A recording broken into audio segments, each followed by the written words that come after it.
Thank you, everyone. We are going to turn to a topic that isn't talked about very much at international fora right now, the ongoing conflict in Yemen and the people caught in the middle of it. I'm a CNN Global Affairs analyst. I'm based in Washington, D.C., where mostly we concentrate on the Middle East in terms of what is happening in Israel, or right now, what is happening in Iran. Yemen tends to only get a look in when the Houthi group there, backed by Iran, starts firing missiles either at Israel or at Western trade, closing the Bab el-Mandeb Strait. So I'd like you to give a warm welcome to someone who's going to let us know what's happening on the ground with the people caught in the middle. 2011 Nobel Prize winner, Tawakkol Karman.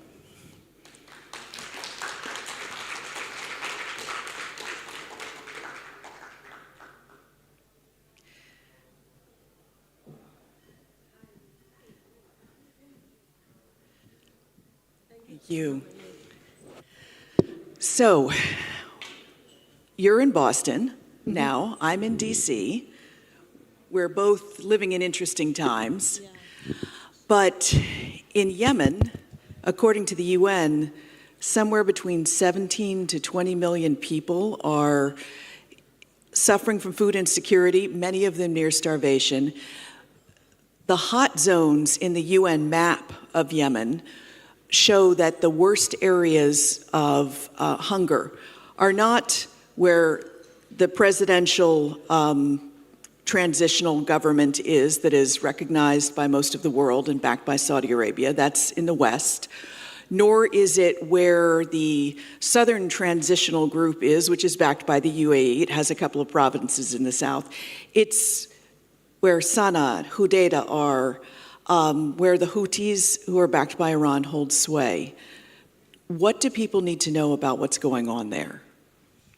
First of all, thanks for Global Sec for this opportunity, and thank you, Kim. I'm so happy to be with you here. What should we know about what is happening in Yemen? Yemen, yes, suffering from the worst humanitarian catastrophe, as it's described, by the UN. Yes, after that, Gaza came, after that, Lebanon came. But Yemen is really suffer from war and from Houthi militia coup. So what is happening now, the deterioration in the humanitarian field, that there is no salary, there is no education, real education, there is no health system, it's deterioration in everything, and there is a war economy that's growing everywhere. So no services in all three areas? No, you can't say in all three areas, but the situation is bad everywhere. Is in some areas is more than others, but it's the citizen, is the Yemeni people are suffering from the absence of a state, from the collapse of a state. So the state itself is collapsed because of the Houthi militia coup that happened in 2014, and after that the war waged by Saudi and Emirates. So the Houthi militia coup itself. So when we talk about the situation in Yemen, we have to say what is happening, why it caused this. So to stop this catastrophe, is we have to go to the root, which is why the Houthi militia, why the coup happened. So it's a result of the counter-revolution. It's Houthi militia is one of hands of the regional counter-revolution against Yemeni peaceful revolution that it was in 2011. So this coup happened. They occupied the capital. They occupied some territory of Yemen, and 70%, about 70% to 75% is out of the control of Houthi militia that ruled by the internationally recognized government. So from one hand, there is areas controlled by Houthi militia. That is no responsibility for Houthi militia toward the people that they control. And on the other hand, there is also a liberated cities, about 75% of Yemen, ruled by the government recognized internationally, but they are so weak. They couldn't implement the rule of law. They couldn't give the services to the people. And one of the most important reasons that our alliance to those, to the government is they don't want it to be strong. They don't want the legitimacy to return. And here I'm talking about UAE. The Saudis don't want it to be strong. Yes, but most important is the UAE, Emirates. Emirates is supporting militia in Yemen. Instead of facing, they claim that they will face Houthi militia and to help the legitimate government to restore Yemen. So instead of that, they create another militia. They supported separatists in the south, and right. they didn't allow the legitimate government to rule the country in the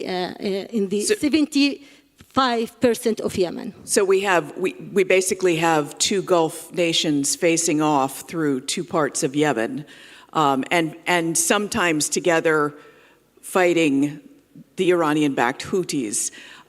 Now, when you were known as the mother of the Arab Spring, the face of the Arab Spring in Yemen, what was the movement trying to do, and how big do you think the movement was?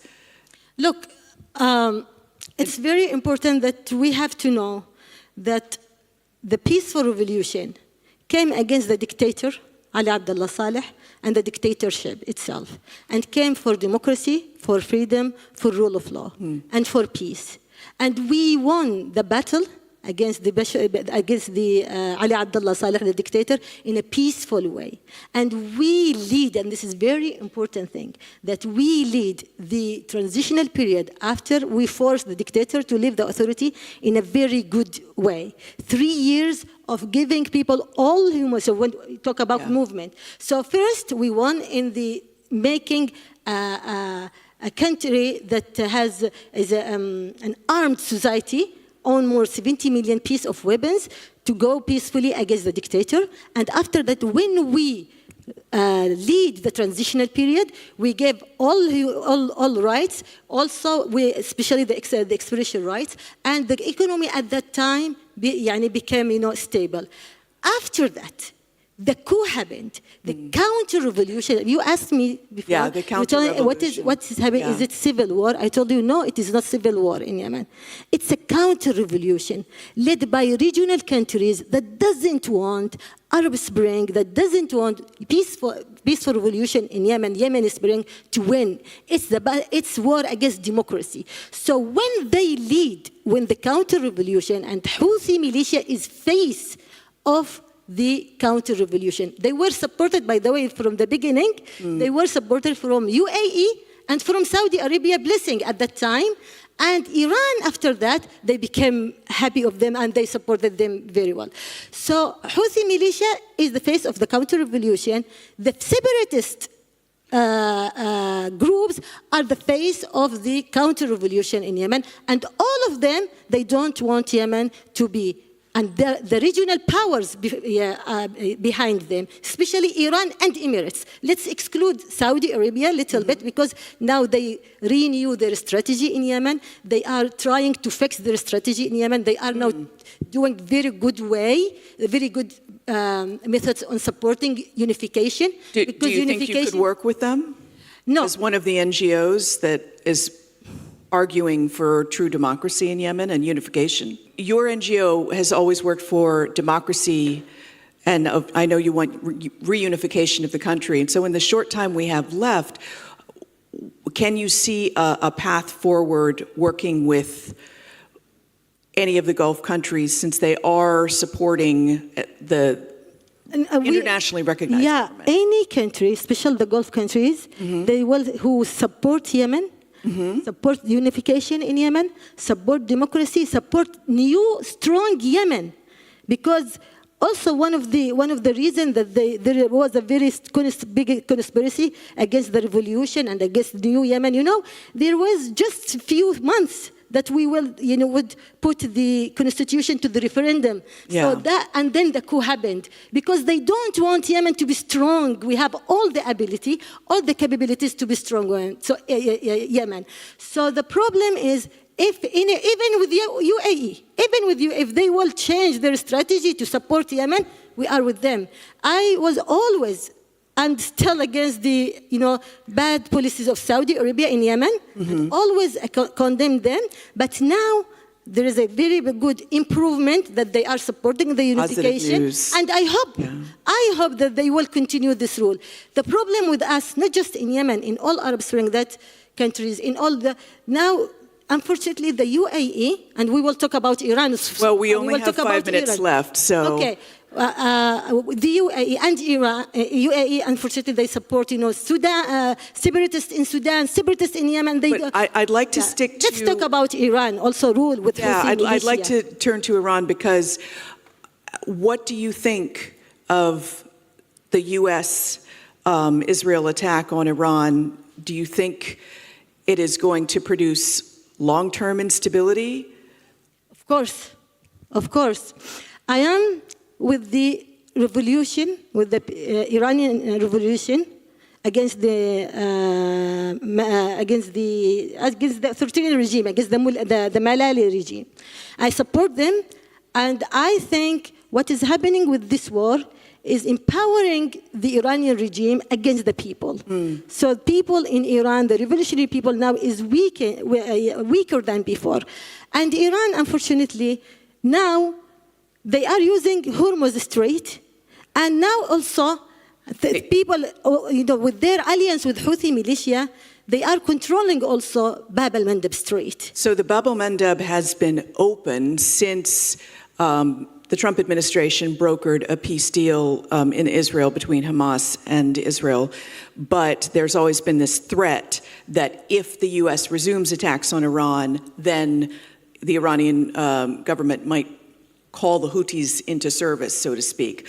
But someone from the Trump administration might push back and say, well, we're weakening the Iranian government, and that means there's less Islamic Revolutionary Guard Corps money for the Houthis.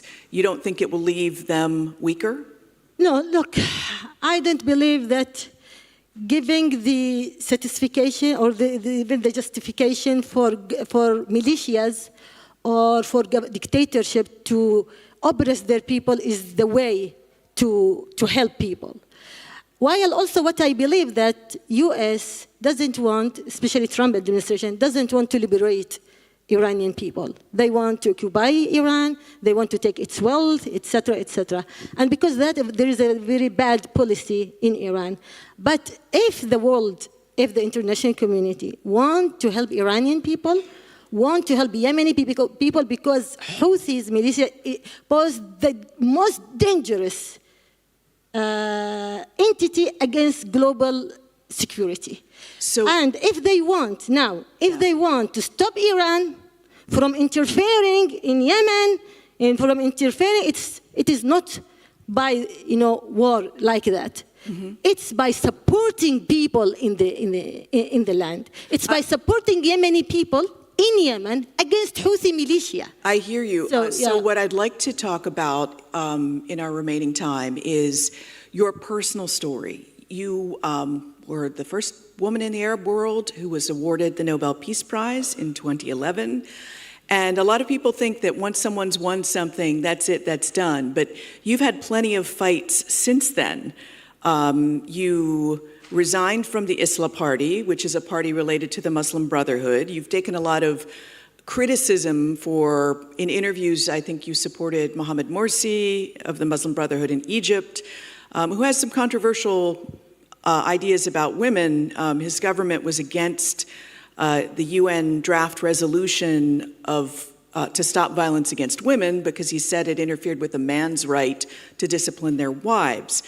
So can you describe how you have thread this needle of activism, but also your support for what some call a traditional Islamic woman's role and some, especially in Western feminism, call restrictive and Look, hampering independence. I support women everywhere.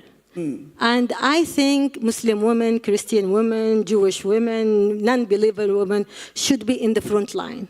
And we shouldn't label anyone to their religion, to their colors, to their sex, to their countries. We belong to an international struggle for freedom, for human rights, for dignity, and for democracy. And because of that, I'm continuing my rule against dictatorship everywhere. So because of that, you see still the criticism against me. She is a Nobel Prize winner. She has to be quiet. She has to know I'm there against dictators, and I am there who tell the truth. Who is behind crisis in our region? Now, who is, and I don't, and this is Tawakkol from day one until now. So I'm against dictators. I am with people, with the will. I am against Trump. I am against Putin. I am against I'm against, dictators in my country. I am against militia. But I am with people and will continue my struggle with people because our slogan is freedom, democracy, justice. And we will not give up our call because the dictators gather themselves very well than before, and because they continue bullying us and attacking us. And so my last question to women out there, but also especially to Muslim women who are torn between Western rights and Islamic rights. Now, there is no differences between Western rights and Islamic rights. Okay. Western rights and Islamic rights is the same when it goes to freedom, justice, democracy, equality, acceptance. This is Muslims' rights. This is the rights of all religion. The problem is when it returns to the double standard. And this is what happened with the Western, unfortunately. How so? Yeah. So, unfortunately, they raise rights, and they are the one who guardian the freedom and democracy, and unfortunately, at the same time, they play double standard. And we witness that very well give me an example. in their recently with the genocide in Gaza, for example. This is very important thing. So it appeared how this Western rights didn't really fulfill its commitment to the human. If you go back, also their relationship with dictatorship in our countries. No, of course, they were, by the way, one of the reasons. I've got to say, in the Arab world, the IDF's actions in Gaza are often called a genocide, and of course, in Israel, they are called the appropriate reaction to October 7th. I don't know if there is a reasonable people, if there is a just people, will describe it is a fair military action against Gazan people. That is, I don't know. I question the values, but so it's very important. Now, it is not just for Gaza, by the way. With us, the alliance between Western governments, not Western people, because Western people, they are so great. Western governments with dictators in our region, for example, is one of the things that prove that there is very big gap between values and commitment and implementation. So in the minute we have left, what is your call to the Arab world right now faced with the aftermath that still is going on in Gaza, in Lebanon, and the aftermath to come once the fighting against Iran stops? Look, not just Arab world. I'm calling Europe, first Europe, because the Arab world, we are still suffering from dictators. We are still fighting for our freedom, for our democracy. So we are trapped between our dictatorship of Iran, between Netanyahu and dictatorship of Israel, and between Trump. So we are in a very big problem. But what I'm talking, that what is the role of Europe? And I will not talk about America, because America now in a very big trouble with Trump administration. So now it's very important that all of us, and especially Europe, has to review its policy to save the global order. Because that is the only way to save democracy and to save, peace and security.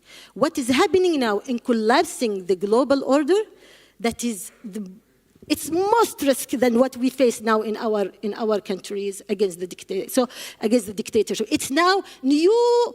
It's the global dictatorship that is want to rule the world, by force and without any rule and standards. So it's very important for Europe, and here in this conference, I call Europe to wake up. It's very important to wake up. It's very important to review their policy, to leave the double standards, to lead the new world, the new global order, to be based really Tawakkol, on a very Karman, real yes. human rights, principle. A year, more than a decade later since winning your prize, and you are still fighting. Thank you. Yes. Thank you so much. Until we get our freedom, all of us, it's our battle now together. Thank you so much. Thank you.